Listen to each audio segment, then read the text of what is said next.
Legendary actress, நம்ம south Indian சினிமாக்கே பெருமை செலுத்தின சரோஜா தேவி அம்மா இறந்துட்டாங்க. அதே மாதிரி நம்ம இண்டஸ்ட்ரியில் எத்தனையோ ஸ்டன்ட்ஸ் பண்ண, எத்தனையோ என்னோட படங்கள் மட்டும் இல்லை, எத்தனையோ திரைப்படங்களில் ரொம்ப ரிஸ்கான ஸ்டன்ட்ஸ் பண்ண திரு ராஜு அவர்கள் படப்பிடிப்பில் ஒரு ஒரு கார் டாப்லிங் சேஸில் வந்து ஒரு ஷார்ட்டில் வந்து இறந்துட்டார். அவங்க 2 பேருக்கு மட்டும் ஒரு நிமிஷம் மௌன அஞ்சலி செலுத்தோம். தேங்க்யூ.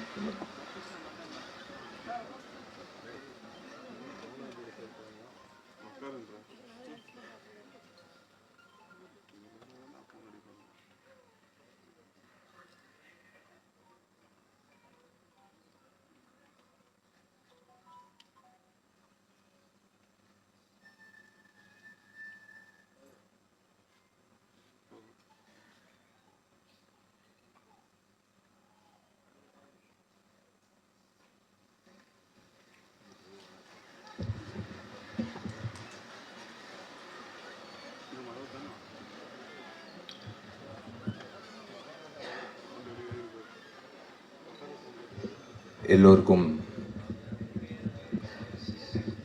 வணக்கம். இது ஏன் நான் மைக்கை ஆட்டுறேன்னா, இந்த வீடியோவும் வைரல் ஆகி மதகஜராஜா எப்படி ஹிட் ஆக்குனீங்களோ அதே மாதிரி ரெட் ஃப்ளவர் படமும் இந்த உலகம் முழுக்க இந்த விழாவோட வீடியோ போய் சேர்ந்து ரெட் ஃப்ளவர் படம் பார்க்கணுன்னு நான் வேண்டிக்கிறேன். அதனால தான் இந்த செய்கை செஞ்சேன்.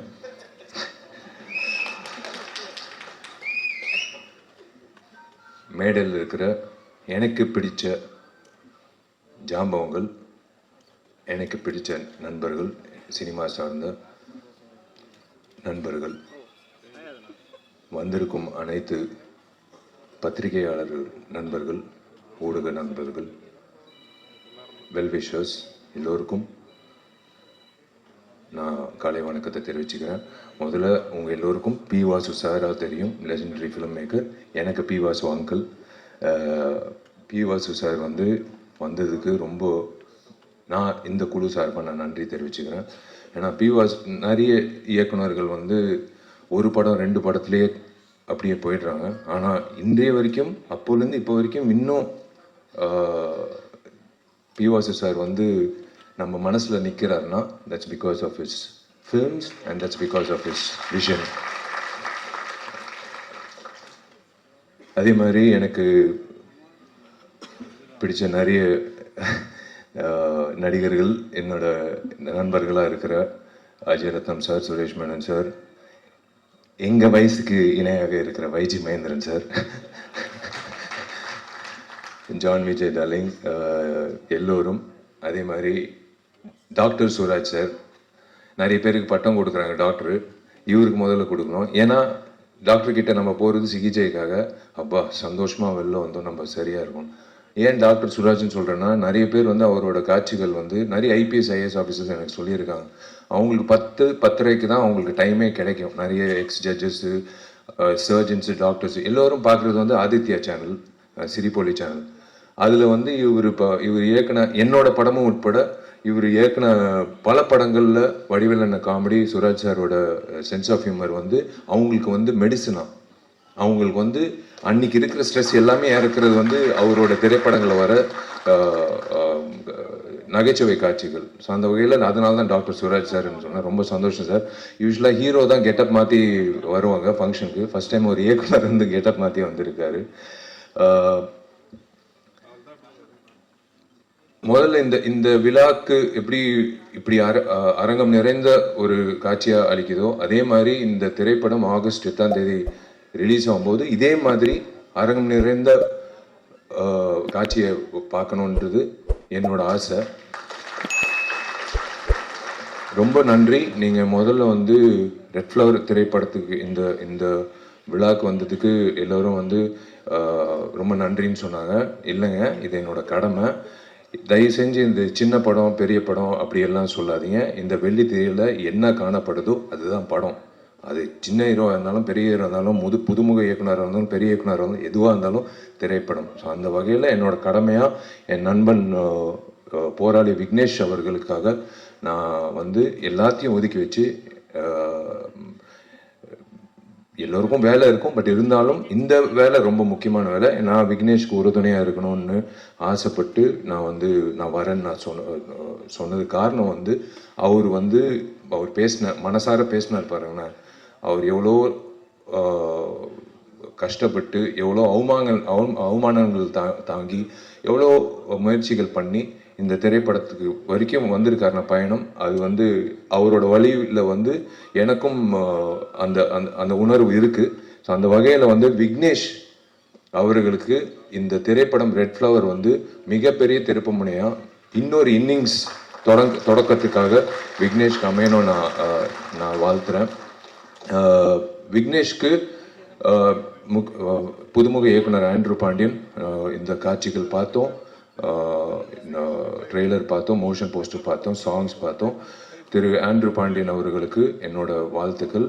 பொதுவாக 2025 என்ன நடக்குது, நடைமுறை செயல் என்ன நடக்குதுன்னு பண்ணுறதுக்கே பல இயக்குநர்கள் திண்டாடுறாங்க. ஆனால் இவர் 2047 என்ன நடக்க போகுதுன்னு ஒரு மிகப்பெரிய ரிஸ்க் எடுத்து ஒரு கதை பண்ணியிருக்காரு. அது in fact everyone was speaking about his vision. I wish Andrew Pandian all the very best for this film. Welcome to the industry. And இந்த விழா நாயகன் சந்தோஷ் ராம் இசையமைப்பாளர், வாழ்த்துக்கள். உங்கள் பாடல்கள் பார்த்தோம், ரொம்ப பக்கபலமாக இருந்திருக்கீங்க. Cinematographer and of course everyone including the heroine and the entire cast and crew. I wish all of you all the very best. Vignesh, ஒரே ஒரு விஷயம் நான் சொல்கிறேன். எல்லாரும் கதாநாயகர்கள் எதிர்பார்க்குறது ஒரு நல்ல ஒரு அமைப்பு வேணும். நம்ம என்னதான் நம்ம திறமைசாலி அப்படின்னு சொல்லும்போது நம்மளுக்கு ஒரு பொக்கிஷம் மாதிரி, ஒரு வைரம் மாதிரி ஒருத்தர் வேணும்.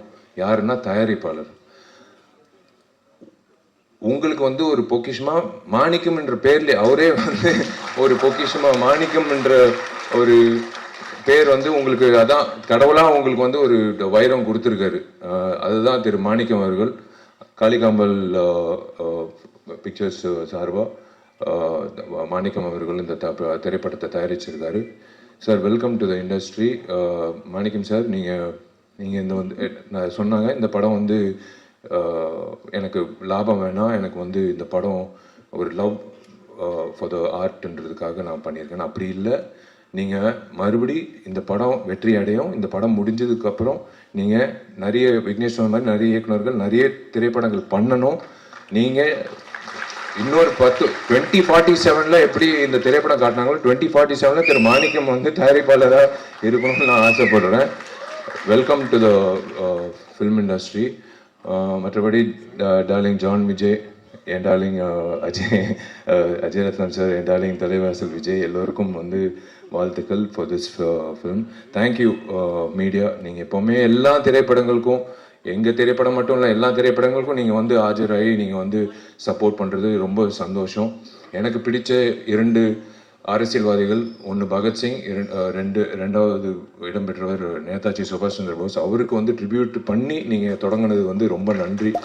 அது இன்னும் நீங்கள் ஞாபகம் வச்சுருக்கீங்கன்றது ரொம்ப சந்தோஷம். அண்ட் அஃப்கோர்ஸ் சொன்ன மாதிரி 3 நாட்கள் ரொம்ப முக்கியம். கண்டிப்பாக இந்த படம் வெற்றியாட நம்புகிறேன். நிறைய பேர் வாட்ச் பார்த்துட்டே இருந்தாங்க. கவலைப்படாதீங்க. இந்த குழுக்கு மட்டும் இல்லை, எல்லா திரைப்படங்களும் தயாரிப்பாளர் சங்கம் சார்பாக கதிரேசன் சார் எல்லாரும் வந்திருக்காங்க. நான் ஒரு விண்ணப்பம் நடிகர் சங்கம் சார்பாக இன்னும் 3 மாத காலகட்டத்தில் நாங்கள் கவலைப்படாதீங்க, டைம் கன்ஸ்டன்ட் இருக்காது. நாங்கள் கட்ட போகிற அந்த ஆடிட்டோரியம் வெளியே நாங்கள் திறப்புக்கு அப்புறம் உங்களுக்கு எந்த பிரச்சனை இல்லாமல் சின்ன திரைப்படம் இப்போ எந்த திரைப்படமாக இருந்தாலும் உங்களுக்கு பயன்படும். நீங்கள் அந்த டைம் வாட்சே பார்க்க தேவையில்லை. அந்தளவுக்கு உங்களுக்கு ஒரு மிகப்பெரிய ஒரு பூனா அமையும், ஒரு மிகப்பெரிய ஒரு விஷயமா அமையும். தயாரிப்பாளர் சங்கம் இருக்கிறதுனால நான் நடிகர் சங்கம் சார்ந்த உறுப்பினர்கள் இருக்காங்க. கதிரேசன் சாரும் இருக்கார், ஆஃபீஸ் பேர். அவர் சார்பாக நான் ஒரு விண்ணப்பம் உங்கள் எல்லோருக்கும் நான் வைக்கிறேன். பத்திரிகையாளர்கள் plus YouTubers and every one and exhibitors association சார்பாக அவங்களுக்கும் நான் விண்ணப்பம் வைக்கிறேன். இன்க்ளூடிங் கமலா தியேட்டர் உரிமையாளருக்கும் மற்ற உரிமையாளர்களும் இனிமே வரக்கூடிய திரைப்படங்கள் ரிலீஸ் ஆகும்போது வெள்ளிக்கிழமை தயவு செஞ்சு ஒரு 3 நாளைக்கு மட்டும் 12 காட்சிகளுக்கு மட்டும் யாராவது வந்து ரிவ்யூ எடுக்கிறதுக்கு வராங்கன்னா, மைக்கு நீட்டிக்கிட்டு வராங்கன்னா தயவுசெய்து தப்பா நினைக்க வேணாம். நீங்க தப்பா நினைச்சாலும் I'm sorry, I have to, என் ஆதங்கத்தை நான் தீக்கணும். நீங்க டிக்கெட் வாங்கிட்டு உள்ள வந்துட்டு படம் பார்த்துட்டு நீங்க அந்த மைக்கை நீங்க நீட்டிட்டு உங்க கருத்தை நீங்க சொல்லிடுங்க. ஆனா தயவு செஞ்சு அவங்கள வந்து ஒரு 3 days மட்டும் வெளியில, தப்பா நினைக்க வேணாம், உள்ளார பிரமிசஸ் இல்லாம வெளியில அவங்கவுங்க வண்டி வாகனத்துல ஏறி வெளியில போகும்போது நீங்க அவங்கள வந்து போய் நீங்க வெளியில கேட்டுக்கோங்க. அவங்களோட ரிவ்யூ கேட்க வேணாம்னு நான் சொல்ல, வெளியில கேளுங்க. ஆனா தயவு செஞ்சு ஒரு 3 நாட்களுக்கு மட்டும் அந்த 12 காட்சிகள் மட்டும் எக்ஸிபிட்டர்ஸ் அசோசியேஷன் நான் ஒரு வேண்டுகோளா விண்ணப்பமா வைக்கிறேன். உள்ள மட்டும் கொஞ்சம் ரிக்வெஸ்ட் பண்ணி உள்ள வந்து எடுக்க வேணாம்னு சொல்லுங்க. வெளியில எடுத்துக்கோங்க. விமர்சனங்கள் கண்டிப்பா யார் முதல்ல விமர்சனம் போடுறதுன்னு ஒரு போட்டி இருக்கும், அது தப்பே கிடையாது எல்லாரும். ஆனா நீங்க உள்ள வந்து ஒரு டிக்கெட் வாங்கி நீங்க அந்த படத்தை பார்த்துட்டு அதுக்கப்புறம் உங்க கருத்து சொல்லிட்டு அப்புறம் மக்களோட கருத்து நீங்க சொன்னீங்கன்னா சூப்பரா இருக்கும். அந்த வகையில ஒரு நல்லா இருக்கும். எந்த படத்துக்கா இருந்தாலும் அது நல்லா இருக்கும். ப்ளீஸ் தயவு செஞ்சு கண்டிப்பா ரிவ்யூ வேணும். அந்த பிரீதிங் ஸ்பேஸ்ன்றது ரொம்ப முக்கியம். ஒரு 12 காட்சிகள் விட்டுருங்களேன். அந்த அதுதான் ஒரு திரைப்படத்துக்கு ஒரு இவ்வளோ உழைச்சிருக்காங்க. அது கண்டிப்பா வந்து அது ஒரு நீங்க கொடுக்குற சப்போர்ட் தான் அந்த வகையில். ஸோ தேங்க்யூ வெரி மச் நீங்க எல்லாரும் வந்ததுக்கு. And wish you all the very best எல்லோருக்கும். இந்த ரெட் ஃப்ளவர் திரைப்படம் வெள்ளித்திரையில் மிக சிறப்பாக வந்து வெற்றிகரமாக கொண்டாடப்படணும். அதே வகையில் தயாரிப்பாளர் சங்கத்துக்கு இன்னொரு விண்ணப்பம் என்னன்னா, கதிரேசன் சார், ஒரு விழிப்புணர்வா நீங்க வந்து ஒரு குழு அமைச்சு வரக்கூடிய புதுமுக தயாரிப்பாளர்களுக்கு இந்த ஓடிடி சேட்டலைட்டோ இல்ல ரிலீஸ் ஆகும்போது அவங்களுக்கு ஒரு சப்போர்ட், எப்படி ரிலீஸ் பண்ணணும், எந்த தேதியில் ரிலீஸ் நம்ம பண்ணியிருக்கோம். ஆக்சுவலாக ரெகுலேஷன் கமிட்டி மாதிரி பண்ணியிருக்கோம். ஒரே நாள் வந்து 10 திரைப்படம் ரிலீஸ் ஆகுது. அது வந்து எத்தனை காட்சிகள் வருதுன்னு சில தயாரிப்பாளருக்கு தெரியல. எனக்கு 100 தியேட்டர் வருதுன்னு சந்தோஷமா அலுவலகத்தில் உட்காராங்க. ஆனால் 100 தியேட்டர்ல 400 காட்சி வருதான்னு தெரியாது. 100 காட்சி தான் வருது. அது காலை காட்சி 9:30 மணினா எங்க வீட்டில் எங்க அம்மா அப்பாவே போக மாட்டாங்க என் படம் ரிலீஸ் ஆகும்போது. ஸோ அந்த மாதிரி வந்து கரெக்டாக அமைச்சு கொடுத்தா தயாரிப்பாளர்களுக்கு வந்து ஒரு மிகப்பெரிய ஒரு சக்தியா இருக்கும். நீங்க எல்லோரும் வந்து ஒரு பக்கபலமா எல்லா திரைப்படத்துக்கும் இந்த திரைப்படம் வெள்ளிக்கிழமை இத்தனை திரையரங்கத்தில் இத்தனை காட்சிகள்ல ரிலீஸ் ஆகுது, கவலைப்படாதீங்க அப்படின்னு சொல்லும்போது அவங்களுக்கு ஒரு சந்தோஷமா இருக்கும். அண்ட் பிளஸ் அஃப்கோர்ஸ் எல்லாரும் அந்த ஓடிடி பிளாட்ஃபார்ம் அப்படின்னு வரும்போது நீங்க சப்போர்ட் பண்ணிங்கன்னா நல்லா இருக்கும். மற்றபடி தேங்க்யூ, காட் பிளஸ் யூ. நீங்க எல்லாரும் நல்லா இருக்கணும். Thank you very much. எல்லாருக்காண்டி ஒரே ஒரு கொஸ்டின், நடிகர் சங்கம் திறப்பு எப்போது? அதே மாதிரி உங்களோட மேரேஜ் அனௌன்ஸ்மெண்ட் அந்த டேட் வந்து ஆகஸ்ட் 29 கன்ஃபார்ம் இல்லை சொன்னாங்க. நீங்க ஏற்கனவே அறிவிச்சிருக்கீங்க, 2 மட்டும் எங்களுக்காக சொல்லிடுங்களேன். நீங்க புடவை பட்டு புடவை கட்டும் போதே எனக்கு தெரியும் நீங்க புடவைக்காக தான் இது கேட்குறீங்க. என்ன